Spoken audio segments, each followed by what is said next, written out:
Smaïl, bonjour. Bonjour, Merci beaucoup d'avoir accepté l'invitation de Naïda Tech. merci de m'avoir invité. Alors, juste une petite introduction pour expliquer un petit peu le Naïda Tech. Naïda Tech, c'est une initiative collective en fait pour promouvoir la start-up marocaine. Donc, l'idée, c'est de développer un label qui va permettre en fait de mettre en lumière les différentes startups et les différents acteurs du startup au Maroc à travers justement une chaîne YouTube et un blog naidatech.com. Donc aujourd'hui, je reçois Ismaël Bargage, qui est le fondateur de Wafer. Euh, et on va discuter de plusieurs choses. Alors, est-ce que déjà tu peux te présenter très rapidement un peu ton parcours, ce que tu fais actuellement? Avec plaisir. Donc, du coup, je m'appelle Smaïl Balgache. Je suis marocain et je vis au Maroc. Euh, En ce moment, je suis l'un des cofondateurs de Woofer. Donc, c'est une startup qui a pour vocation de démocratiser les paiements mobiles au Maroc. Avant ça, je travaillais pour une startup française pour laquelle j'étais country manager pour le Maroc, qui s'appelle Hitch, qui est un concurrent de Uber. Avant ça, je travaillais pour une autre entreprise qui faisait de l'investissement en capital risque qui s'appelle SeedStars. C'est une entreprise suisse pour laquelle j'étais également country manager. Et avant ça, j'ai travaillé dans un groupe FMCG pour lequel j'ai développé une activité dans la tech qui faisait synergie avec plusieurs de leurs activités. Et encore avant ça, j'ai fait la première startup que j'avais fait, c'était en fin 2014, début 2015, qui était une startup qui avait bien fonctionné à l'époque, qui s'appelait Leak, et qui avait pour principe de donner de la recharge téléphonique gratuite en contrepartie de publicités non invasives qu'on recevait sur le téléphone. Voilà. Sinon, j'ai fait une école de commerce comme beaucoup de gens. Voilà. D'accord, très bien, très bien. Donc, du coup, tu as une expérience très importante. Tu as toujours travaillé en fait dans le monde des startups, en fait, en tant que soit country manager de startups, soit dans la partie investissement aussi. J'avais noté effectivement que tu étais un des cofondateurs de Leak. On avait beaucoup entendu parler de cette startup. C'est une des premières startups marocaines qui a eu des prix, qui a eu une large couverture dans la presse. Est-ce que tu peux nous parler un petit peu de cette expérience? Oui, avec plaisir. Alors, en fait, avec mon ami qui était mon cofondateur à l'époque, Omar Kadiri, on était parti à partir d'un postulat, c'était celui qui consiste à dire qu'en fait, au Maroc, on est 35 millions de personnes et 95% des gens ont un téléphone prépayé. C'est-à-dire qu'en fait, prépayé, ce que ça implique, c'est que les gens vont aller à l'épicerie du coin acheter une petite recharge téléphonique une ou plusieurs fois par jour de 5, 10, 20 dirhams. Euh, et donc, en fait, c'est vraiment un problème qui touche la très grande majorité des Marocains. Les gens ne sont pas très riches, ils mettent une partie non négligeable de leurs revenus euh, dans, dans ces recharges téléphoniques. Et donc, on s'est dit, pourquoi pas créer une application qui puisse leur donner de la recharge téléphonique totalement gratuitement. Euh, donc, du coup, pour les utilisateurs, c'est un service qui est sympa parce que ça leur permet de gagner des recharges téléphoniques juste en utilisant leur téléphone comme ils ont l'habitude de faire. Mais pour les marques aussi, c'était quelque chose d'assez puissant parce que en fait, c'était en 2014, début 2015, on était dans la période où en fait, on était en train de switcher du desktop au mobile et où le mobile commençait à générer plus de captation de l'attention des gens que le desktop. Et les solutions à l'époque même de Google et de Facebook en display n'étaient pas encore super, euh, Développer. ouais, super efficaces sur le mobile. Et donc nous, on est arrivé avec une solution qui était en fait ultra simple. On avait dit on va mettre une publicité au moment où on regarde l'écran de son téléphone. Concrètement, au moment où on reçoit un appel. En fait, quand vous receviez un appel sur l'écran du téléphone, il y avait en haut le nom de la personne qui vous appelait, en bas les boutons répondre et raccrocher. Donc, ça n'avait aucun impact sur l'expérience d'utilisation. Mais entre les deux, en grand, on avait une grande publicité qui était belle et super visible. Donc, en fait, ce qu'on a fait, c'est qu'on a dit on va aller voir tous ceux qui achètent de la publicité au Maroc. On va leur dire aujourd'hui, tout le monde a un smartphone. On va vous mettre de la publicité. En plus, on va faire que cette publicité, elle apparaisse au moment où la personne regarde l'écran de son téléphone pour qu'elle puisse créer ce qu'on appelle du top of mind, c'est-à-dire qu'on vous donne le nom de 5 marques Donnez-nous, par exemple, pour les produits laitiers, la marque qui vous vient en tête le plus rapidement. Si vous l'avez vu 3 fois par jour pendant un mois, la probabilité pour que vous disiez la marque que vous avez vue est beaucoup plus forte. Donc ça, d'une part. En plus, on proposait de géolocaliser les publicités, de les mettre à des heures précises de la journée selon un contexte particulier, de les discriminer en fonction de critères comme l'âge, le sexe, etc. Et donc, on se retrouvait avec, en fait, même juste avec nos 10 doigts et le peu de moyens qu'on avait, avec une solution publicitaire qui était quand même vraiment efficace. D'accord. Et, et Et- ouais, je t'en prie, vas-y, vas-y. Vas-y, vas-y, je t'en prie, continue. Solution publicitaire qui était quand même assez efficace à l'époque pour 2015. On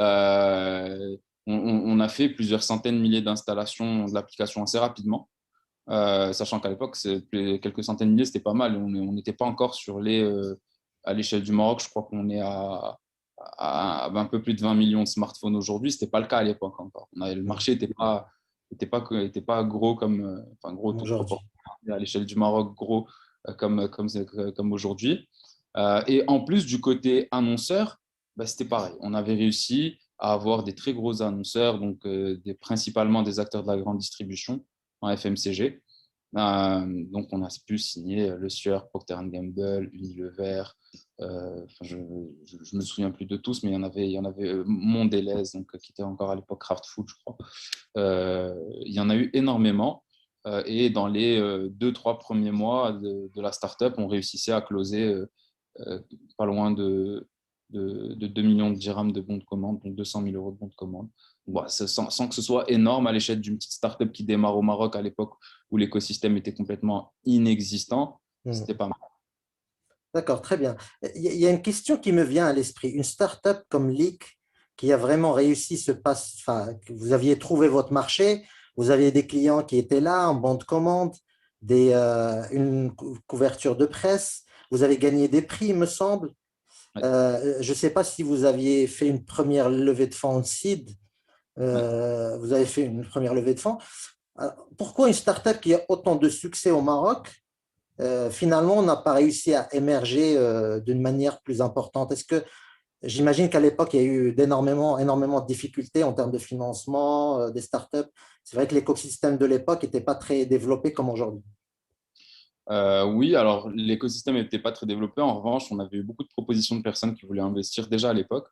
Et donc, on en avait pris une.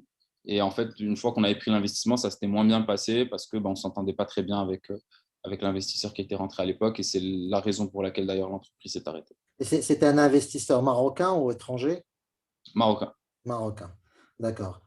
Et donc l'aventure s'était arrêtée, même si, il y avait un certain succès de l'application, hein.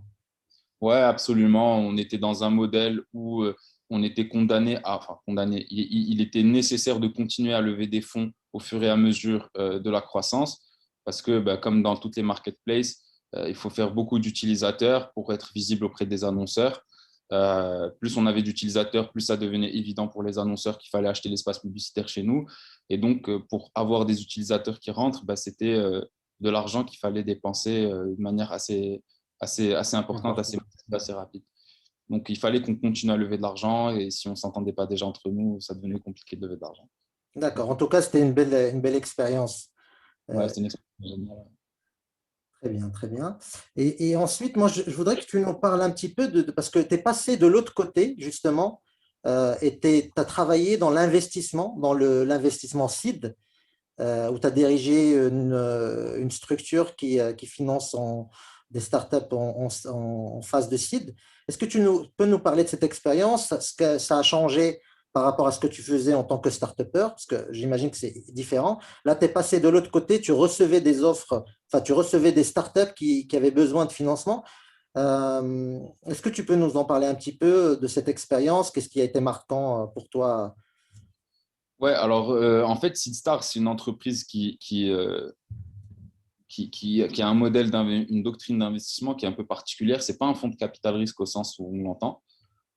C'est une boîte qui en fait a pour ambition de regarder le deal flow d'une manière mondiale. C'est-à-dire qu'en fait, l'une des grandes difficultés pour un bon investisseur, c'est de réussir à sourcer le meilleur deal flow possible. Le deal flow, c'est les startups dans lesquelles l'investissement est faisable. Et donc, en fait, SeedStars avait une stratégie qui était extrêmement novatrice, extrêmement que, qui avait une ambition incroyable. C'était celle de dire, nous, en plus de l'argent, on va donner un peu plus. C'est qu'on va donner une base locale un peu partout dans le monde, où on va avoir non seulement des endroits physiques où les entrepreneurs peuvent être, mais en plus de ça, du management local pour que quand on investisse dans une startup au Maroc, on puisse en 3 clics la déployer en Égypte, au Nigeria, en Asie du Sud-Est, en Amérique du Sud, donc partout dans les pays émergents. Et donc, en fait, leur stratégie, c'était réellement de réussir à donner d'abord la capacité de croissance exponentielle à travers une architecture mondiale et ensuite de l'argent qui doit être dépensé ensuite pour faire que la startup puisse progresser rapidement et créer des rendements d'échelle exponentielle. Donc, en fait, c'est ça que fait SeedStars. Et donc, en fait, ça peut se diviser, si on veut donner une réponse structurée à ta question, en 2 buckets précis, ou même en plusieurs buckets précis. Le premier, c'est celui qu'on appelle le deal flow screening, où ils vont avoir, partout là, ils ont des bases locales, des compétitions de startups locales qui vont leur permettre d'attirer les startups, de regarder les startups et de les sélectionner sur des critères objectifs, et ensuite de sélectionner les meilleurs pour les amener dans un événement mondial qu'ils organisaient avant la crise du Covid une fois par an.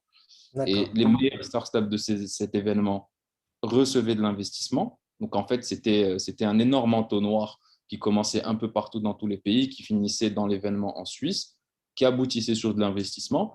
Et cet investissement-là, en plus de l'argent, la proposition de valeur, c'était celle qui consistait à dire, on vous donne un réseau mondial déjà existant. Donc, concrètement, si vous avez fait, je ne sais pas moi, un Deliveroo en Afrique du Sud et que vous avez reçu de l'investissement en SeedStars, ce qu'on va faire, c'est qu'on va vous aider à le déployer dans plein de pays et donc à grossir beaucoup plus vite. Donc, même pour eux, pour les LP qu'ils avaient, c'était ultra cohérent parce que ça leur permettait de dégager du risque, parce que c'est plus de croissance, plus de traction qui arrive rapidement.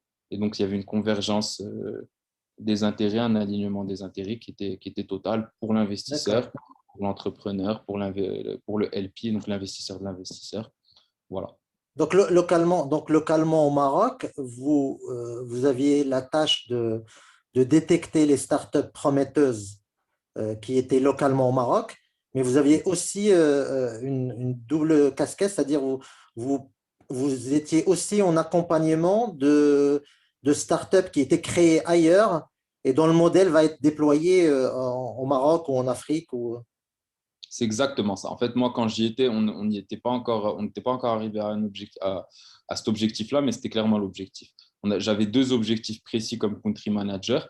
Le premier, c'est de trouver le modèle économique qui peut nous permettre d'avoir une base locale qui ne coûte pas d'argent. C'est-à-dire qu'il fallait ce qu'ils appellent un seed space, la base locale, qui était censée être à l'époque un coworking et un co-living space. Ça devait être un endroit dans lequel on allait vendre un peu de restauration, un peu de nuitées d'hôtel et un peu de programme d'accélération qui devait ad minima couvrir ses charges. Une fois qu'on avait ça, on avait un outil qui nous permettait de screener le deal flow local parce qu'il nous permettait de faire venir les startups dans un endroit, de créer de l'événement autour de certains sujets et de voir ce qui se passe et éventuellement de trouver les meilleurs pour les amener en Suisse. Donc ça, c'était le premier bucket. Le deuxième bucket, c'était celui de dire comment on fait sur des startups marocaines, sur des startups internationales qui ont un potentiel au Maroc, comment on fait pour réussir à faire qu'ils puissent démarrer ici. Et je me souviens, on avait travaillé avec un autre de SeedStars qui était là au Maroc à l'époque, qui s'appelle Fabiano, qui est un mec génial. L'objectif, c'était de trouver, alors je ne sais plus si c'était du microcrédit ou je ne sais plus ce que c'était, mais bon, c'était une fintech, l'environnement juridique par le biais duquel on pouvait passer pour déployer cette startup au Maroc. Et on avait trouvé en plus, on avait été voir plusieurs établissements réglementés, donc on avait vu CRM, on en avait vu plusieurs. Et le modèle avait plu, nous avait dit oui, oui, venez, on le fait ensemble. Donc, Nous, il y avait une startup qui existait dans l'écosystème Seedstar. Et en fait, l'idée, c'était de déployer cette idée dans le contexte marocain. C'est ça, hein? Nigérienne, exactement, exactement, nigérienne. C'était une startup nigérienne. Nigérienne. D'accord. De mémoire. De mémoire. D'accord, très bien. C'est très intéressant. Très intéressant. OK. Euh, et est-ce que du coup, la première partie de ton boulot, de faire un petit peu une sélection des startups locales, comment ça s'est passé cette expérience? Comment tu avais évoqué des concours ou pour attirer les startups et pouvoir avoir ce premier contact? Comment tu faisais justement pour attirer les startups marocaines pour qu'ils postulent ou qu'ils prennent contact avec Seedstar à l'époque? C'était assez facile en fait parce qu'ils avaient déjà une architecture qui était centralisée qui permettait de le faire, c'est-à-dire une présence sur Internet, une visibilité un peu partout dans les pays qu'ils visaient, une image de marque forte. Ils ont une brand qui est très puissante, Seedstars, particulièrement en Afrique. Et en plus de ça, ils avaient un événement qui était ultra coté. Ils avaient le Seedstars Summit qui était une fois chaque année. C'était un événement qui était vraiment très, très, très coté à l'époque. Et donc, en fait, c'était assez facile de faire venir les startups. Il suffit juste de dire, ben voilà, l'objectif, c'est de trouver les meilleurs au Maroc pour qu'on les emmène en Suisse au Seedstar Summit. Et le tour était joué. On avait beaucoup de startups qui venaient postuler. Et combien de startups étaient potentiellement sélectionnées par année, marocaines par exemple? Je ne saurais plus te dire, mais enfin, il y en avait, en général, il y en avait une qui partait, c'était celle qui gagnait le truc. En général, il y en avait une seule. D'accord. Après, je ne saurais plus te dire par an combien on faisait si c'était un, si c'était deux, je m'en souviens plus. Ok, très bien. Super. Super, super. Et est-ce que tu as aimé du coup le monde de l'investissement, le monde du seed? Parce que C'était génial. C'était génial. En plus, les Suisses sont vraiment des gens extra. Ils sont hyper ponctuels. Moi, je suis très à l'aise dans un cadre, même si je suis marocain, je suis très à l'aise dans un cadre d'extrême ponctualité. tu as vu j'ai été ponctuel, hein, pour l'interview. Absolument vrai. J'ai rien à dire de ce point de vue. Ils sont extrêmement ponctuels, ils sont bienveillants, ils sont honnêtes. Après, moi, je suis quand même un peu un énervé. Ça manquait un peu ça manquait un peu d'aventure pour moi, de risque. Moi, en fait, ce que j'aime par-dessus tout, c'est d'être dans un environnement de très grosse exposition. Et D'accord. c'est vrai que ce côté-là, on me l'avait un peu vendu quand je suis rentré chez Star. On m'a dit, dans les 3 prochaines années, il va falloir que tu démarres, je ne sais plus, 15 boîtes au Maroc. J'ai dit, OK, il n'y a pas de problème, je suis votre homme. Et bon, c'était plus tranquille. Il te faut du challenge, il te faut beaucoup de challenge. Tu aimes bien le challenge en fait. Ouais, ouais, ouais, j'adore ça. Très bien, très bien. Super. Alors, j'ai une question précise. Ouais, Est-ce que Itch est ta meilleure expérience startup? ouais, je crois qu'on peut se dire, ouais. Ouais, On peut ouais, le ouais. dire, hein. So far, ouais. Ouais, je pense qu'on peut le dire. Il y a Leak et Itch. On peut dire que c'est les deux meilleurs. Je ne saurais pas dire laquelle des deux est meilleure que l'autre. Mais D'accord. Et c'est c'est une bonne moi, expérience. Alors, je préfère je rappelle, tu as été le country manager Itch au Maroc un, pendant une année et demie, je crois, un peu moins de un peu, 2 ans, un peu moins que ça, un peu moins que ça pendant une année, un peu moins d'une pendant année. une année. Ouais. D'accord. Alors, justement, comment t'es venu à cette aventure Itch? euh, Est-ce que tu connaissais les fondateurs? Tu as eu un premier contact avec les fondateurs ou comment c'est venu cette aventure justement? Non, pas du tout. En fait, j'étais chez Seedstars à l'époque et j'ai un copain qui est dans l'écosystème que je connaissais, avec lequel on prenait des verres de temps en temps, qui m'envoie un matin un message: Hello, je recherche un country manager, est-ce que tu connais pas quelqu'un? Et je lui réponds très bien en message sur WhatsApp: Oui, moi. Et Est-ce il y avait il y avait une offre d'emploi publique ou pas du tout à je cette crois que même époque? pas à l'époque, même pas en fait. Juste, ils avaient demandé à Naufel Ghazali, c'est un growth hacker. Et lui, il leur a dit, bah, je sais pas, peut-être Smail. Et il m'a envoyé le message, je lui ai dit oui. Et littéralement, 3 jours plus tard, j'étais embauché. Ah, très bien, très bien. Voilà, Comme quoi le networking, voilà, c'est le meilleur moyen de. ça fonctionne parfois. Ça fonctionne pas mal. OK. Est-ce que tu peux nous présenter justement ton expérience Itch? les premiers jours où tu as commencé ton expérience Itch, comment tu as construit ton équipe, qu'est-ce qui a été le plus difficile au début sur cette expérience. Alors, juste pour rappeler Itch, euh, alors en France, c'est plutôt les jeunes qui utilisent l'application, généralement pour rentrer de soirée de manière sécurisée. Je ne sais pas au Maroc quel était l'usage de Hitch. Est-ce que c'était pareil que Uber ou un peu différent? C'était différent dans le sens où Hitch, en tout cas à l'époque où moi j'y étais, travaillait en exclusivité avec les taxis. Donc en D'accord. fait, on avait une cible d'utilisateurs qui était extrêmement large. L'objectif, c'était d'être une alternative pour les taxis aux solutions donc Hitch, aux solutions américaines, donc américaines et moyen-orientales. Donc au Maroc, pour être chauffeur Hitch, il fallait être taxi d'abord. Je sais que ça a changé depuis, mais à l'époque où j'y étais, oui, en effet. D'accord. Donc c'est complètement différent de Uber en fait et de Carem. C'est pas la même Absolument, chose. Ok. absolument, c'était différent. Absolument.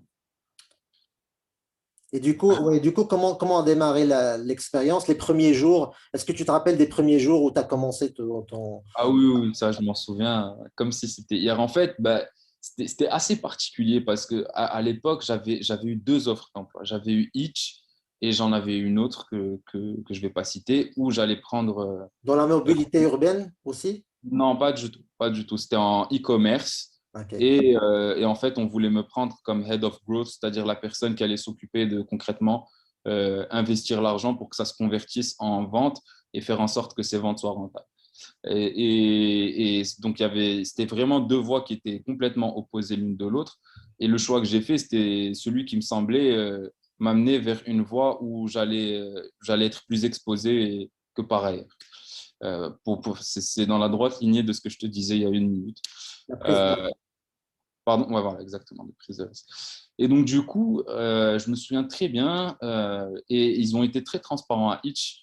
Ils m'ont dit, le Maroc, c'est compliqué. On n'y arrive pas. Ça fait 4 mois qu'on est là. Nous, dans notre métier, on a besoin d'avoir des conducteurs pour avoir des clients parce que si on n'a pas de conducteurs, on arrive à faire venir des gens qui installent l'application, ils essayent d'utiliser. Il y a aucun chauffeur qui vient les chercher, donc ils se disent ça ne marche pas, ils désinstallent. Ça nous fait une très mauvaise image. Donc, franchement, c'est très compliqué. On n'arrive pas à faire rentrer de, de, de taxis dans la plateforme. Et le parce que avant que tu prennes les rênes de Itch Maroc, il y avait déjà une structure. C'est pas toi qui as créé la filiale? absolument, ils étaient déjà là avant que j'arrive. C'était Donc, déjà là. ils avaient la problématique classique des marketplaces, l'œuf et la poule. Pour avoir des clients, il faut avoir des taxis. Pour avoir des taxis, il faut avoir des clients. Et aussi, il faut savoir dans la mobilité urbaine, bah, ton image est très importante parce que si je commande un taxi et qu'il n'est pas là, ou j'en trouve pas, j'essaie de commander un taxi et je ne le trouve pas, bah, voilà, je vais quitter l'application, surtout s'il y a des concurrents qui font ça mieux que toi. Donc c'était ça la Absolument. problématique. Si on veut redire ce que tu viens de dire de manière un peu plus empirique, ce qui est le plus difficile pour faire de la croissance, c'est de créer de la rétention. La rétention, ça se mesure via ce qu'on appelle des cohortes. Et la meilleure manière de faire que cette cohorte soit stable et donc qu'elle matérialise une rétention forte, c'est de réussir à faire pour un client qui a un taxi très rapidement et pour un taxi qui a un client qui soit pas long. Et donc, si tu arrives à être dans cette configuration, la rétention pour le taxi devient très forte et la rétention pour le client devient très forte. Donc, tu es ou dans une spirale infernale où ça ne marche pas du tout, ou dans une spirale vertueuse où ça progresse très fort. Et il n'y a à peu près rien entre les deux. C'est le monde du binaire. La marketplace, c'est extrêmement difficile, mais j'ai adoré faire ça. D'accord. Et donc, comment tu as justement les premiers jours, comment tu avais cette problématique-là, comment tu as attaqué le sujet? Est-ce que tu avais une équipe, j'imagine que tu avais une équipe sur place, est-ce que t'as monté ton équipe là-dessus pour résoudre ce problème? Comment tu as fait? Ouais, bah, au début, on était deux. On était deux. Donc, ce qui était assez incroyable, c'est que justement, ce product market fit qui a fait qu'on est passé de la spirale infernale à la spirale vertueuse est arrivé très rapidement. On nous a donné le budget pour pouvoir le créer. Et donc, bah, on s'est mis à avoir beaucoup de taxis qui étaient présents sur la plateforme. Et donc, concrètement, ce que ça fait, c'est que bah, le service se met à marcher. Et dès que le service se met à marcher, ça devient très facile de trouver des clients. Et quand on trouve des clients, bah, ça devient très facile de faire venir encore plus de taxis parce que les taxis qui sont sur la plateforme, on leur donne beaucoup de business. En fait, ils parlent entre eux, ils se disent ça marche super bien. Donc, en fait, très rapidement, on est rentré dans cette spirale vertueuse. Et là, c'est devenu. J'écoutais des grands entrepreneurs américains qui en parlaient la dernière fois, et ça, je pense vraiment l'avoir vécu. On est vraiment rentré dans une phase de firefighting. C'est-à-dire qu'en fait, il y avait le feu et la croissance était beaucoup plus forte que ce qu'on arrivait à sustain, à soutenir. Et notre métier, en fait, c'était juste de faire manuellement tout ce qu'il faut pour pouvoir faire que la croissance continue. On n'avait même pas le temps de construire du process ou là, de faire du produit ou là, d'améliorer l'application, là, quoi que ce soit d'autre. On faisait tout manuellement. On recevait les chauffeurs de taxi dans les bureaux au début. On leur faisait des formations un par un au début. Et manuellement, on leur apprenait qu'est-ce qu'il fallait faire. Manuellement, on faisait les campagnes. On disait, à partir de Casa, une personne qui s'occupait de ça. Et très rapidement, on s'est retrouvé à quelques. On est parti, on faisait vraiment quelques dizaines de trajets par semaine. C'était rien du tout. À plusieurs dizaines de milliers de trajets par semaine. Ça a complètement explosé. On s'est retrouvé avec des milliers de taxis en base de données, des centaines de milliers de personnes qui utilisaient le service tous les jours et une croissance de la quantité de trajets. Là, en général, en marketplace, ce qu'on regarde, c'est le KPI qui drive le métier qu'on fait. C'est celui qui est le plus en aval de la chaîne de valeur. Pour each, c'est la quantité de trajets et l'horizon de temps, c'était la semaine. On avait une croissance qui était complètement exponentielle. C'est-à-dire chaque semaine, on faisait un chiffre qui était plus grand de manière importante que ce qu'on avait fait la semaine d'avant. D'accord. Et Voilà. est-ce que justement, est-ce que tu peux nous parler de techniquement, qu'est-ce que vous aviez, quand tu as analysé le problème, qu'est-ce que tu as trouvé justement pour résoudre ce problème? Parce que c'est vrai que c'est le nerf de la guerre, en fait, de trouver son marché, d'accroître cette utilisation côté taxi, côté utilisateurs finaux. Qu'est-ce que tu as fait? Est-ce que vous êtes concentré sur une seule ville, sur un certain type de client, un certain type d'usagers de taxi? Techniquement, qu'est-ce que vous avez trouvé de la clé qui a été pour que vous ayez ce développement exponentiel, justement? Ok, alors pour répondre efficacement à ta question, je suis obligé de rentrer dans un peu de technique et un peu de quantitatif, même si je vais essayer de faire que ce soit le plus clair et le Ouais. plus abordable possible. En fait, le problème de la poule et de l'œuf, pour le résoudre, il y a un indicateur sur lequel il faut être très bon. Cet indicateur, c'est ce qu'on appelle le taux de succès, le success rate. Concrètement, le success rate, c'est à chaque fois que quelqu'un clique sur le bouton pour qu'une voiture vienne le chercher, bah, que la voiture vienne le chercher, elle l'emmène et qu'il mette 5 étoiles, qu'il soit content du trajet qu'il a effectué. La seule manière d'arriver au début à avoir un success rate qui est très très haut, la seule manière, c'est de dépenser de l'argent. Maintenant, dépenser de l'argent, quand on donne de l'argent pour faire ce genre de choses, l'immense difficulté, c'est de la dépenser correctement. Et dépenser correctement, ça veut dire deux choses. Un, le KPI dont je parlais tout à l'heure, qui est la quantité de trajet, elle doit augmenter. Et deux, la quantité d'argent qu'on dépense à l'unité par trajet doit baisser. C'est-à-dire qu'on doit avoir deux courbes qui vont dans des directions opposées. Euh, et en parallèle de ça, pas en parallèle, le corollaire de ça, c'est que ce taux de succès doit rester très haut, même si on investit de moins en moins d'argent au fur et à mesure de l'augmentation des trajets. Donc, en fait, et la grande difficulté dans le temps, c'est vraiment celle-là. Et en fait, on se rend compte que pour arriver à faire ça dans une industrie comme celle du car hailing, et ça, on le voyait très bien à l'époque, c'est qu'on a, et après, c'est spécifique à chaque industrie, mais pour le car hailing, je peux te dire de manière certaine que c'était ça qu'il fallait faire, c'est que la seule manière d'y arriver, c'était de réussir à mettre une très grosse densité de taxis disponibles dans la ville. Pourquoi? Parce qu'en fait, il y avait une corrélation qui était extrêmement forte entre la quantité, entre le temps qu'un taxi met pour venir chercher un client et la réussite du trajet, le taux de succès. Donc, en fait, tu te retrouves dans une configuration où la seule manière pour diminuer ce temps, c'est de mettre des taxis partout. Comme ça, quel que soit l'endroit où tu cliques, il y a un taxi qui est à moins de 3 minutes. Je peux même te dire que, enfin, ça, j'ai pas le droit de le dire. J'allais te donner des chiffres de taux de succès en fonction de l'ITIE, mais j'ai pas le droit en vrai. Donc, je vais pas dire ça, mais je peux te dire que la corrélation est extrêmement forte. Si tu veux, je peux le dire en off.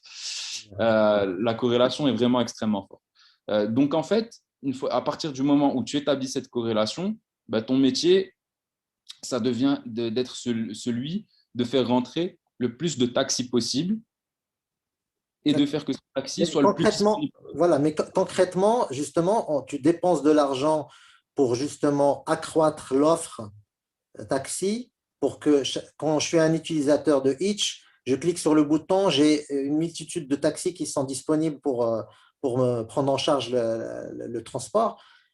Justement, comment tu fais techniquement, en dépensant de l'argent, d'avoir un nombre de taxis très important disponibles? Yes. En fait, je peux le J'imagine diviser. qu'un des leviers, c'est d'augmenter le gain que va avoir le taxi s'il prend la course Hitch plutôt que la course d'un autre concurrent. Alors, oui et non, parce que la quantité d'argent que tu vas dépenser pour qu'un taxi aille chercher quelqu'un est également corrélée à la quantité de temps qu'il y a entre ce taxi et ce quelqu'un. Donc, en fait, même si tu vas dire à quelqu'un, je vais te donner 5, 10 dirhams de plus par trajet que tu vas prendre avec Hitch, si entre le taxi et la personne qui doit aller chercher, il y a toute la ville de Casa, il ne va pas y aller. Mm. Donc, en fait, cette stratégie, elle peut fonctionner que dans le cadre que j'ai décrit tout à l'heure, c'est-à-dire d'avoir une quantité de trajet qui augmente et une quantité d'argent qui diminue et un taux de succès qui reste très haut. Et tout ça est véhiculé par le fait que la densité de taxis dans la ville est extrêmement importante. Euh, et donc, la question, je crois que c'était ta question originelle, c'est comment on fait pour avoir des taxis? Parce que, en fait, Exactement. c'est ça qui fait le succès du service. On se rendait compte que tant qu'on mettait plus on mettait de taxis, plus on trouvait de clients. Et donc, il suffisait de trouver des taxis pour trouver des clients. Et donc, ce qu'il fallait, c'était trouver des taxis. Et ça, on peut le diviser en deux parties. Une première partie qu'on peut appeler acquisition et une deuxième partie qu'on peut appeler rétention.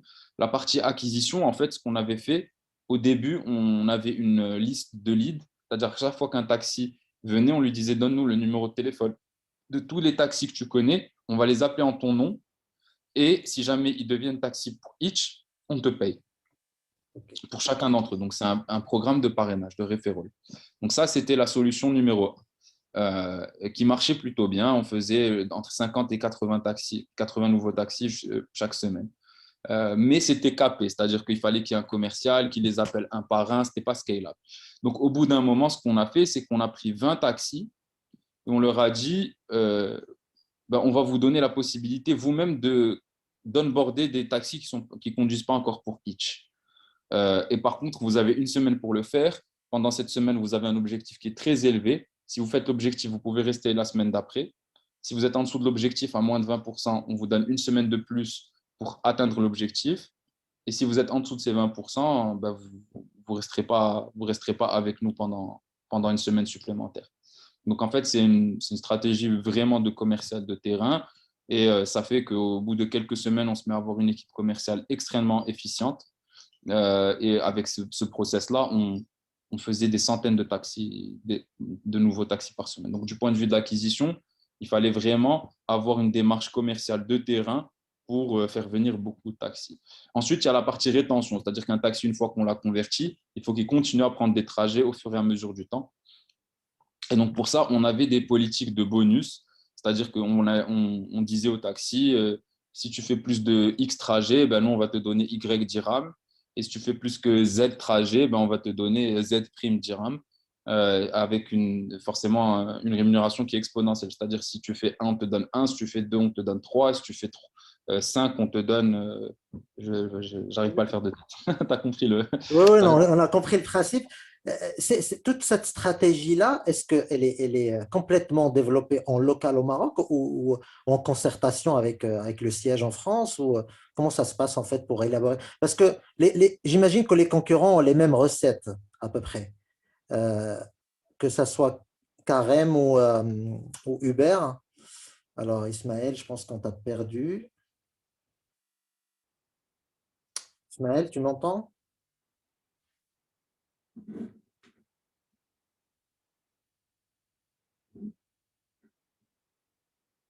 Ah, je pense qu'on a perdu la connexion. OK.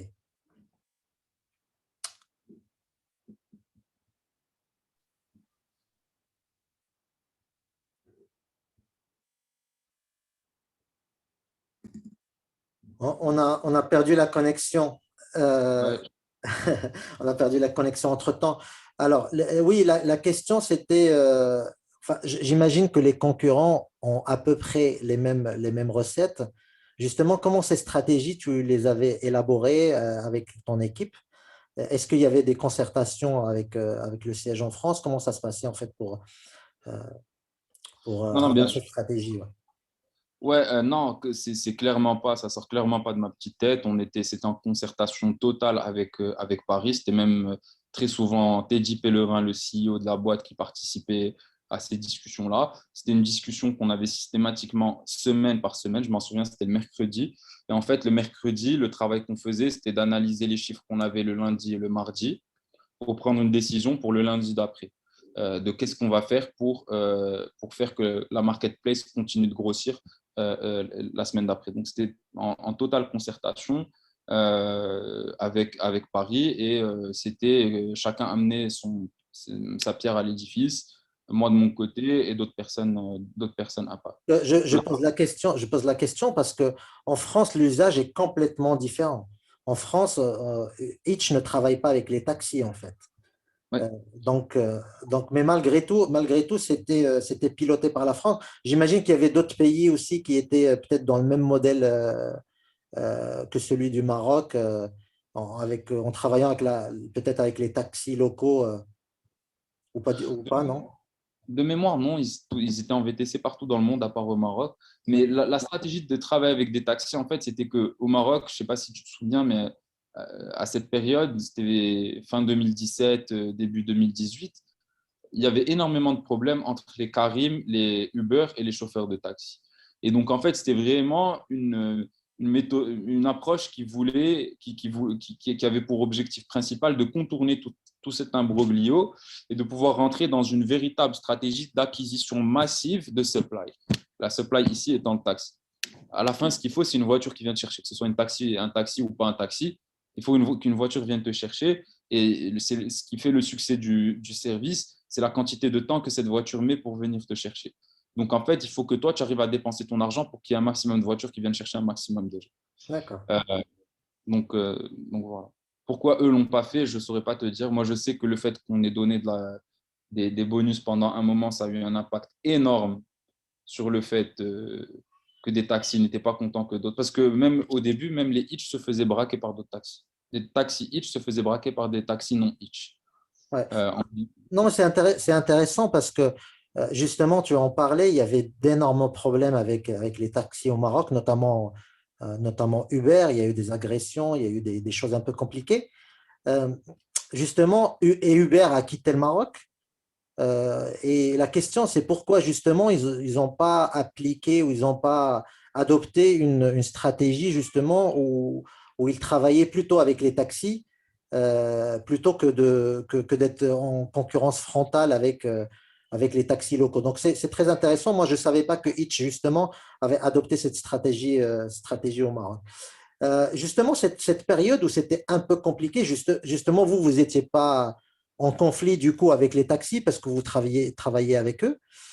Comment tu as vécu cette période-là où c'était un peu compliqué pour les concurrents, justement? Est-ce que tu l'as vécu positivement, négativement? De ta position, comment tu regardais ça?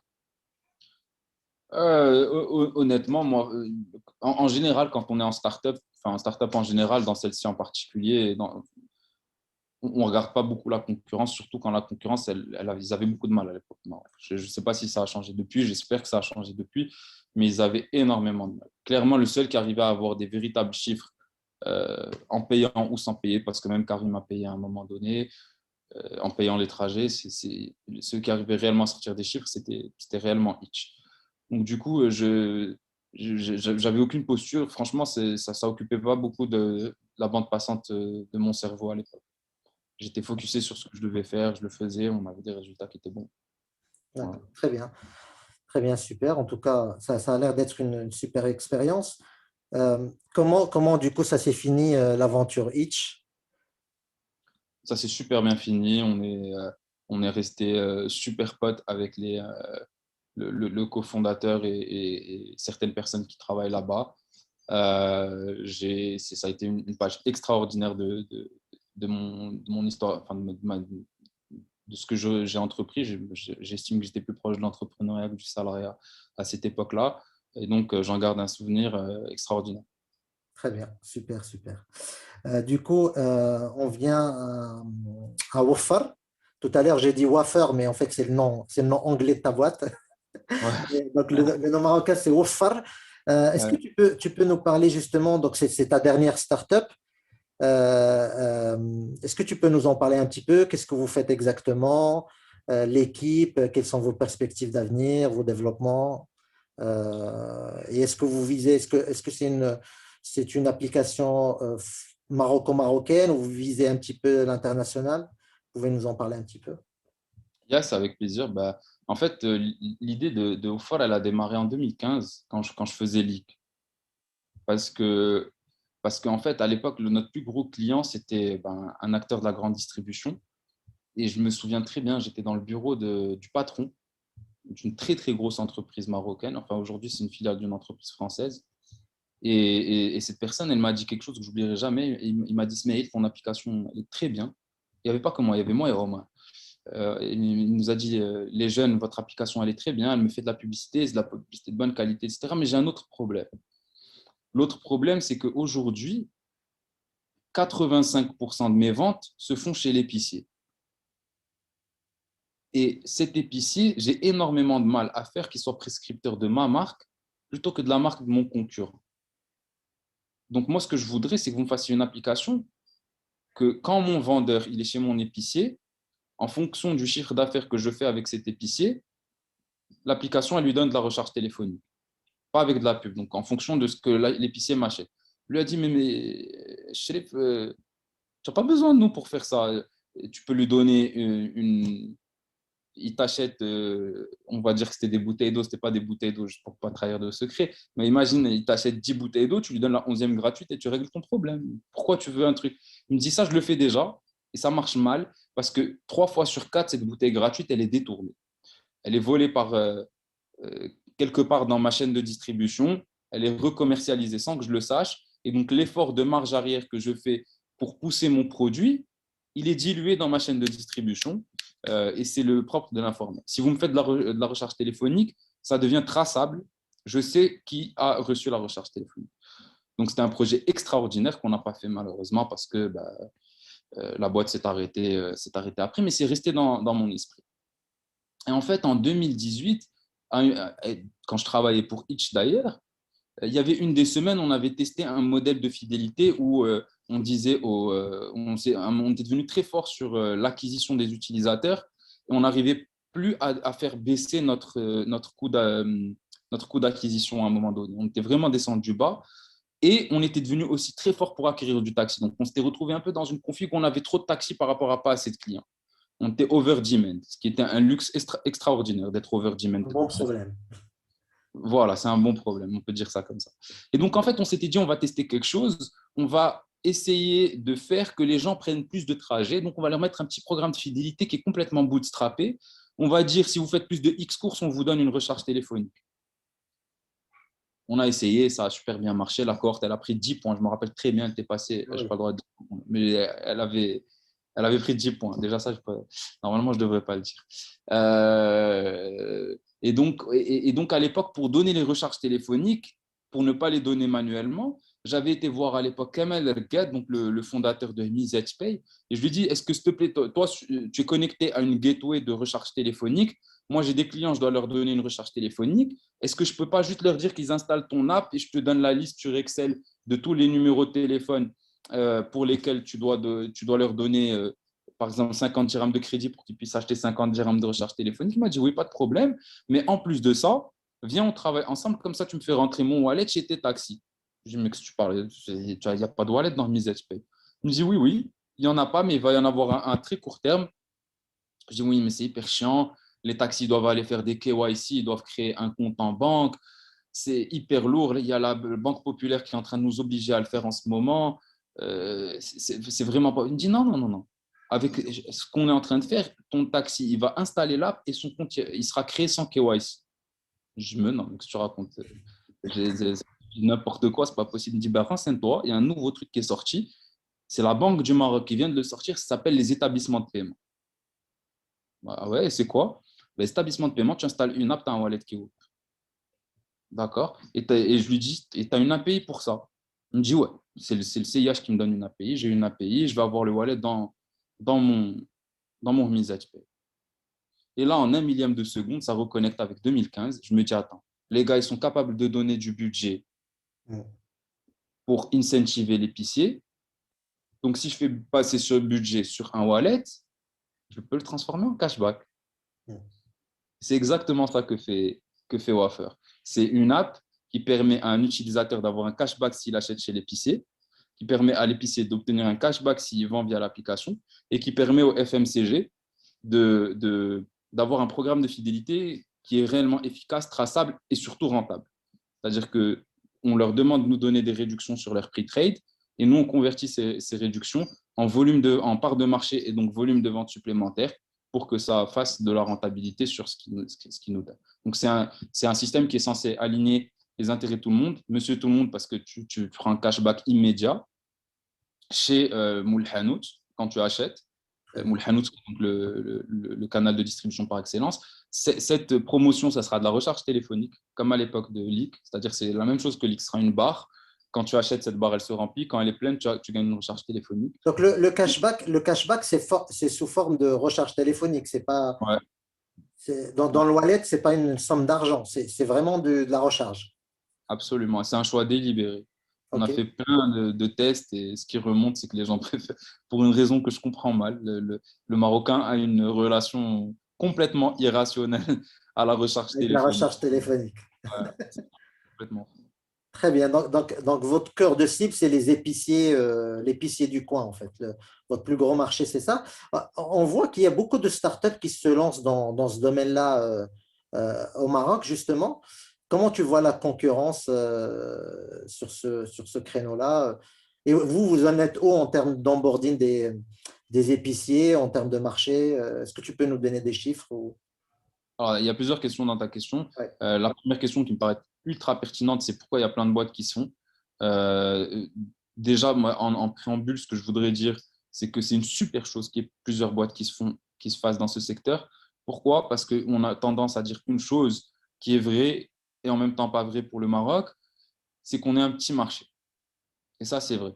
Si on a envie de faire, je ne sais pas moi, une start-up pour les gens qui habitent le quartier d'Anfa à Casa ou l'hivernage à Marrakech, bah, en effet, c'est peut-être au maximum 10% de la population, 3,5 millions de personnes. Si on prend le marché des épiciers, l'épicier, c'est 85% du FMCG, c'est 200 milliards de dirhams de marché. 200 milliards de dirhams. C'est-à-dire qu'à l'échelle des États-Unis, c'est un gros marché, 20 milliards de dollars. C'est un énorme marché, c'est colossal. Et, et moi, donc, je t'avais dit que ma première startup, c'était Leak, mais avant ça, j'ai fait une boîte. Et l'une des conclusions que j'étais sorti de cette première boîte qui n'avait pas fonctionné à l'époque, c'est qu'au Maroc, l'une des grandes erreurs qu'on fait, c'est qu'on s'adresse trop souvent à l'élite, aux riches. Et chez les riches, c'est très compliqué de faire une boîte, une grosse boîte en tout cas, parce que c'est très peu de gens, les riches au Maroc. C'est très peu de gens. Ça ne veut pas dire que ce n'est pas possible. Hein. Mercedes et BMW font beaucoup d'argent avec les riches au Maroc. les Mais quartiers, les marques de luxe aussi? absolument, absolument. Mais en tout cas, moi, je pense que pour faire une startup, donc des rendements d'échelle exponentielle, c'est très compliqué de le faire avec de l'affluent market. Ces belles marques qui sont en général internationales, font de l'argent sur une niche de personnes. Et d'ailleurs, c'est ce que j'avais fait avec Leak et qui avait cartonné. Et donc, pourquoi l'épicier? Probablement parce que déjà, c'est un marché colossal. Deuxièmement, c'est un marché ultra fragmenté, qui veut dire qu'il y a un nombre de problématiques qui sont colossales. Les gens qui distribuent en épicerie, là, ils gèrent un nombre de problèmes incalculables. Donc, en fait, c'est un terreau hyper fertile pour faire de la startup. Si vraiment on regarde la photo top-down, c'est un terreau ultra fertile pour faire de la startup. Donc, il y a plusieurs startups qui se font. Ensuite, comment je vois le fait qu'il y ait plusieurs startups qui se font, je crois que c'est une super chose. Qu'il y ait un peu de concurrence qui se fasse. Aujourd'hui, il y a 3 boîtes qui se sont fait, qui ont copié un modèle qui a débuté en Égypte et au Kenya. D'accord. Il y en a 3 qui le font aujourd'hui au Maroc. Je trouve ça super parce qu'ils sont en train de driver, même si leur traction elle est encore marginale, que c'est encore petit, qu'il n'y a pas encore vraiment le tipping point, on voit la progression qui devient incroyable, c'est pas grave. C'est pas grave du tout. Ça Parce fait, que, ça fait de la concurrence, ça fait de la concurrence, ça fait évoluer les différentes startups dans le domaine et ça fait que ça veut dire qu'il y a un marché. C'est surtout ça. absolument, Ça veut dire qu'il y a un marché. Et absolument. moi, je vois quelque chose de très important aussi, c'est qu'on a vu ces dernières années une concurrence des petits épiciers avec tous les mini-supermarchés, les BIM, les machins. Et en fait, les petits épiciers au Maroc, s'ils évoluent pas, s'ils ne rentrent pas dans le digital et tout ça, ils perdent énormément d'argent. Donc, c'est hyper important aussi pour cette population d'épiciers qui a toujours existé au Maroc et qui a toujours prospéré, de faire face à cette concurrence turque ou de mini-marchés qui viennent les concurrencer sur ce domaine-là. Donc, il y a énormément d'avantages effectivement dans le fait qu'il y ait des startups. Mais toi, justement, avec Wofar, comment tu te positionnes par rapport à la concurrence? Est-ce que c'est de la concurrence de franc ou est-ce que ton modèle est complètement un peu différent ou c'est complémentaire? Comment tu vois la concurrence, justement? Non, franchement, moi, je la vois d'un très bon œil. Déjà, aujourd'hui, il y a une énorme boîte marocaine, une des plus grosses boîtes du Maroc, qui est en train de devenir un de nos concurrents. Il y a beaucoup de gens qui pensent que ça m'embête. C'est le contraire. Je suis hyper content qu'il y ait des grosses boîtes qui investissent beaucoup d'argent. Et quand je dis beaucoup d'argent, c'est des sommes qui, à mon niveau, sont stratosphériques pour faire que ce marché du paiement mobile qui permet d'obtenir des cashbacks et donc qui drive l'usage vers le paiement mobile plutôt que vers le cash puisse se faire. Donc, moi, franchement, moi, j'en discutais avec un des acteurs de la grande distribution il y a encore quelques jours. Nous, on a une contrainte importante qui existe dans dans cet environnement, c'est que si on veut faire du cashback, ça veut dire qu'on fait de la fidélité. Si on fait de la fidélité, ça veut dire qu'on travaille en, en exclusivité sectorielle. Imaginons que demain, je travaille avec un acteur qui fait des boissons gazeuses, je ne peux pas travailler avec son concurrent.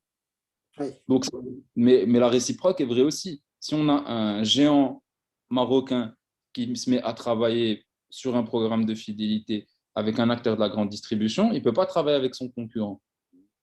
Donc, en fait, ça fait que moi, je peux travailler assez facilement avec son concurrent. Et peut-être que la partie sur laquelle je suis la moins solide de toute la chaîne de valeur de Waffer, c'est la partie B2B parce que bon, c'est plus le cas aujourd'hui, on est un peu plus, mais jusqu'à il n'y a pas longtemps, on était 2, on était moi et mon cofondateur. Donc, forcément, si le marché prend une direction et que c'est la direction que nous, on a choisi de prendre, ben moi, j'estime que c'est une bonne chose.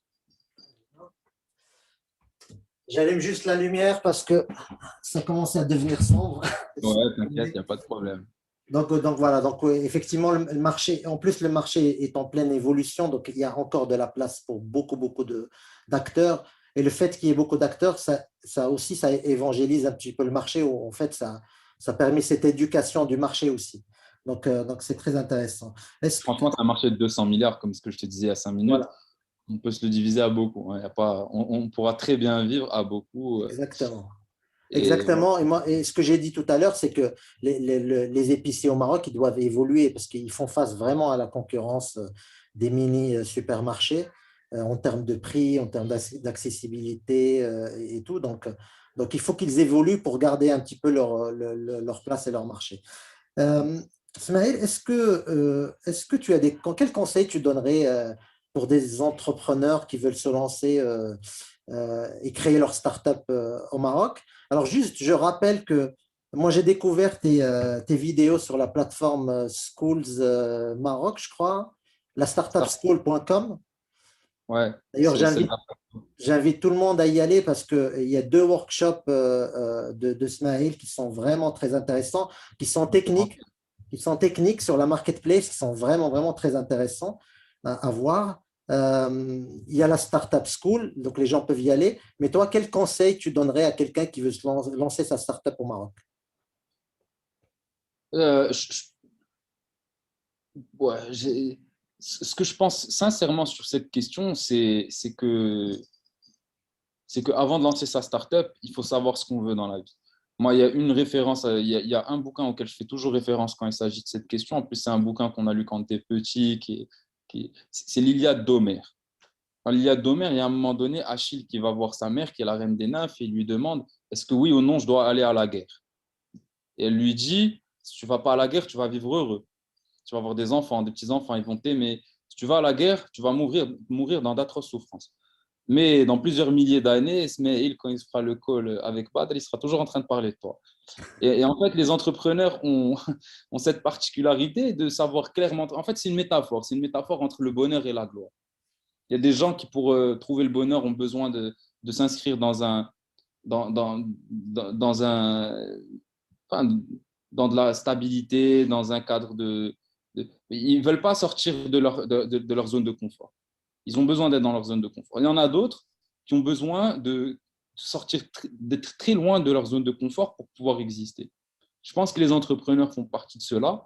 Et à partir du moment où on a clairement répondu à cette question, de est-ce qu'on veut être d'un côté ou de l'autre, bah, c'est un indicateur fort de si on devrait entreprendre ou pas. Et à partir du moment où on fait le choix d'être à l'extérieur de sa zone de confort, on a l'impression quand on est à l'intérieur que c'est un choix très compliqué. En fait, c'est un choix qui est hyper salvateur.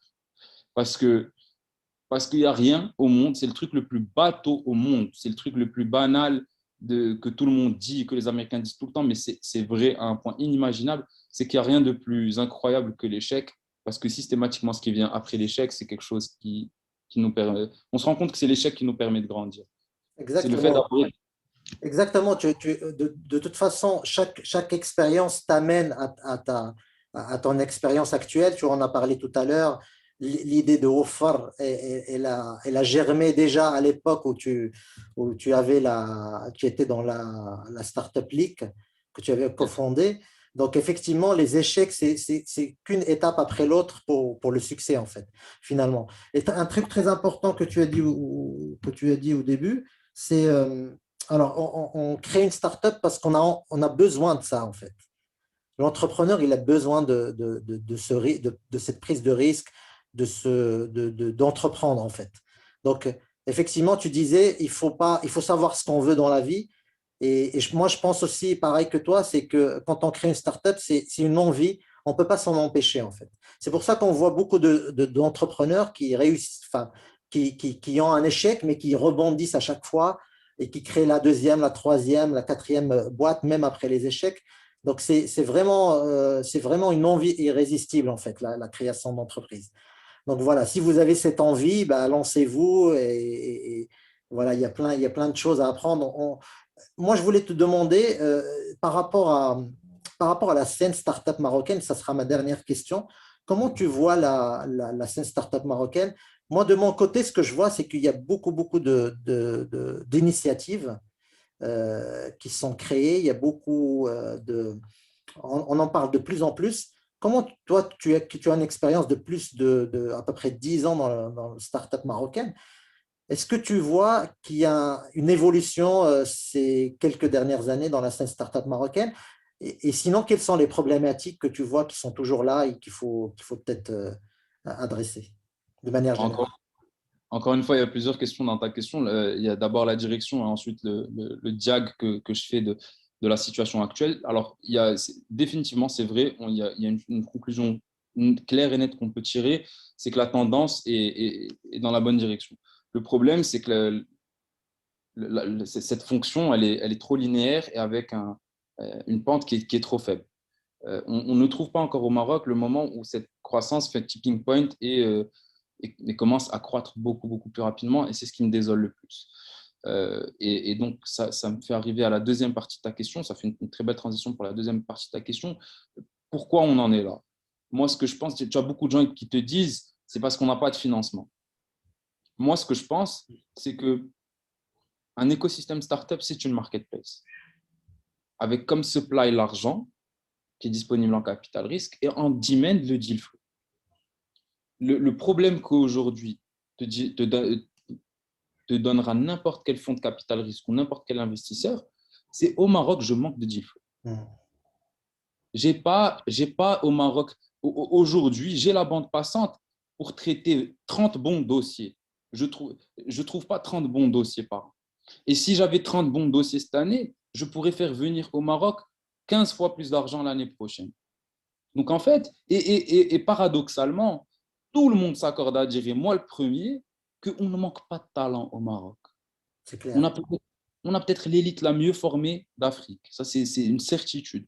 On a une quantité d'intelligence incroyable, une quantité de créativité phénoménale, et pourtant. Et moi, ce que je pense, c'est que le grand problème qu'on a, c'est le problème qui est endémique à notre pays, c'est celui de savoir mettre la matière grise au service des fonctions productrices.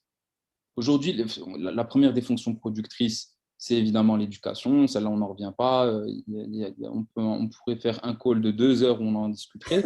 Mais l'une des autres fonctions productrices très importantes d'un pays, c'est l'entrepreneuriat. Aujourd'hui, les meilleurs au Maroc, les talents ne vont pas vers l'entrepreneuriat. Le corollaire de ça, c'est qu'il n'y a pas de deal flow. Le corollaire au fait qu'il n'y ait pas de deal flow, c'est qu'il n'y a pas d'argent. C'est normal qu'il n'y ait pas d'argent. Et by the way, il y a de l'argent. Quand il y a du deal flow, ils trouvent de l'argent. En fait, l'argent viendrait s'il y a un deal flow important, il y a un nombre de startups importants qui se créent, et il y a un écosystème qui est très dynamique en fait. Ce qu'il faut, c'est donner l'envie aux Marocains de faire des boîtes. Et c'est ce qu'on essaie de faire à travers ces interviews justement. C'est pour ça que je suis très content d'être avec toi aujourd'hui. Ben moi aussi. Oui, vas-y, tu voulais ajouter quelque chose? Oui, enfin non, clairement aujourd'hui, on a tendance à aller vers la zone de confort quand il s'agit de dire que tu as envie de faire ta vie. Et puis quand on sait que travailler à la banque, bah, c'est un ticket d'entrée au moment où on est rentré et de sortie, si on a envie le jour où on doit prendre sa retraite. Bah, il y a beaucoup de gens qui prennent cette voie-là. Moi, je trouve ça hyper dommage. Ce qu'il faut, c'est donner envie aux meilleurs de faire de l'entrepreneur. Il faut qu'ils en aient viscéralement envie. Et les vraies discussions qu'on devrait avoir, c'est celles qui tournent autour de comment on fait pour créer cette envie chez les gens. Écoute, c'est une superbe conclusion, Smaïl. Ça a été Bah, un plaisir de t'avoir avec moi aujourd'hui. Et partagez. voilà, j'espère que cette vidéo sera bénéfique pour beaucoup de gens. Merci beaucoup, Smaïl. Et Et à toi. je te souhaite le meilleur avec Woofar. Inch'Allah, ya Rabbi, merci. J'invite tout le monde à aller regarder le site web, à télécharger l'app, à regarder ce que vous faites, ce que tu fais dans Woofar. Et puis à bientôt. Je te À souhaite très vite. une bonne soirée, à très vite. Merci. Salut. Au Ciao, revoir. ciao.